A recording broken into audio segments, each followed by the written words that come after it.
Welcome to this episode of Growth TV. I'm Carolyn Vallejo, and I'm here today with Emily Hack, who's Managing Director, Private Capital Markets at Insperity.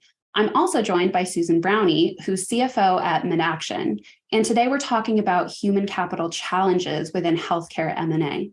So obviously the HR component is critical of any M&A deal, but would it be fair to say that the stakes are particularly high in healthcare today? Emily, let's start with you. Absolutely. Yes, we're continuing to face a shortage in healthcare workers. The war for talent is real, the burnout rates are high, and the last thing we need is to go through an acquisition and then have the risk of turnover of valuable talent. There's so much competition for deals in the healthcare provider space today. And when you think about having a good partner and positioning yourself from the outset with the new employee base, and you're both the providers and the employees that support the providers, doing that in a way that kind of takes the issues off the table and frees them up to provide patient care and in a way that's different. It could actually be a competitive advantage for you when you're doing M&A transactions to go in, establish credibility out of the gate, to make the employees and providers feel like you're going to take care of them, to establish confidence with them that way. It's a big difference, and it's not something that everybody does and everybody does well. So I think positioning at the outset to establish credibility and then doing what you say you're going to do. We'll talk about that in a little more detail, but it's a really good way to make sure that you start on the right foot.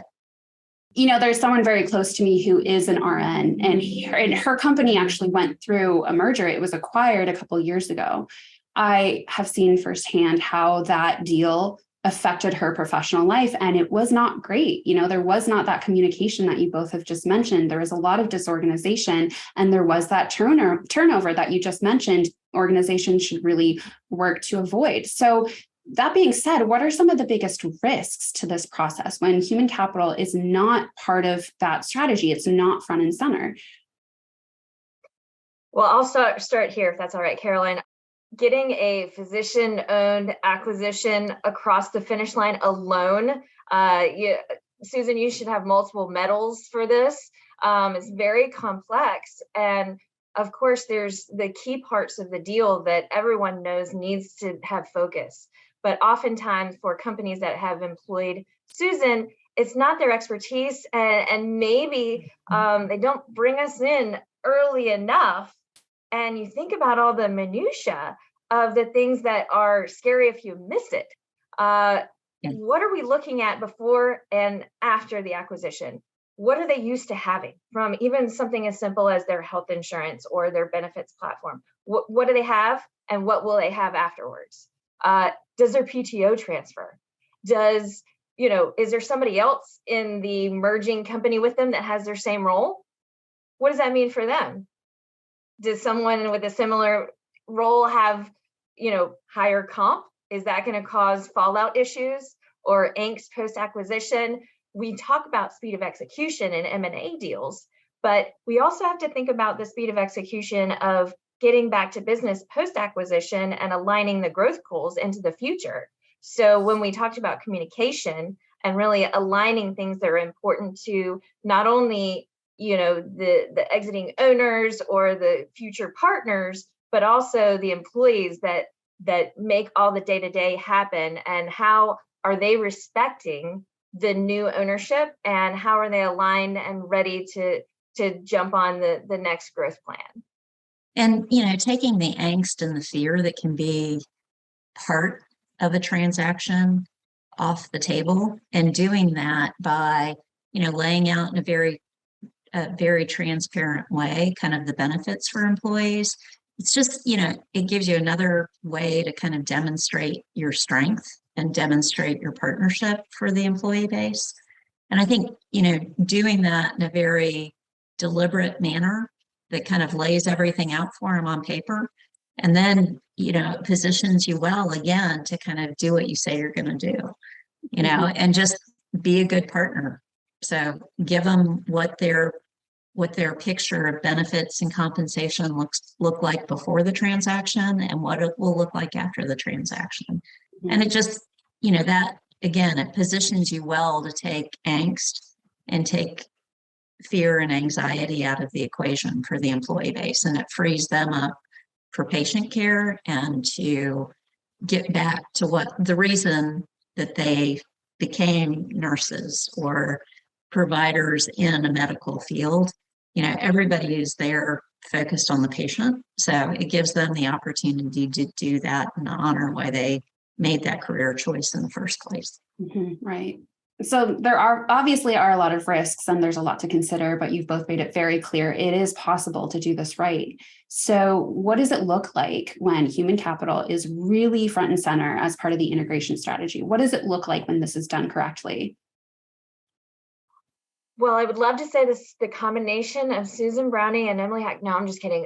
It's very important that the partnership is there and that you communicate just between ourselves and the deal team ahead of time. Susan did a great job of letting me know what her acquisition plan was. And I knew that the timeline between LOI to turning the light switch on was always pretty short, but I knew when it was coming and I knew what her expectations were. And I knew as early as I could to plan for hurdles, to evaluate what information we could gain, benchmarking those benefits, applying some financial predictability. And the more acquisitions we did together, it was that easy button that we're like, been there, done that. We've got to look at this. And Susan had her great before and after benefits analysis to be able to share, but really to help with the messaging, to go in together and have Susan and her company giving their vision and their enthusiasm for the acquired company, meanwhile letting me quiet the noise and hopefully add some bonuses. We talk about making sure they don't have less benefits, but through some of our onboarding, they left out happy, like, wow, I just got 17% off my cell phone bills and some of those extra perks that you underestimate.